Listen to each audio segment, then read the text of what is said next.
गोड़ लगै छी। हम चमचम मैथिली गीत में अहाँ समस्त मिथिलावासी के स्वागत करै छी। आइ हम एगो कन्यादान के गीत कहै छी, अहाँ सब गोटा मिल के देखब और सुनब। नीक लागत हमर चैनल के सब्सक्राइब, वीडियो के लाइक शेयर जरूर कर देब।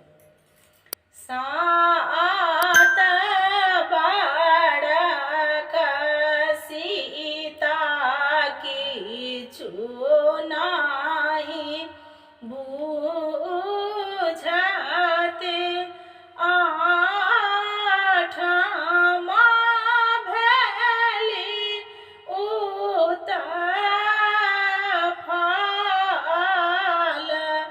यानमा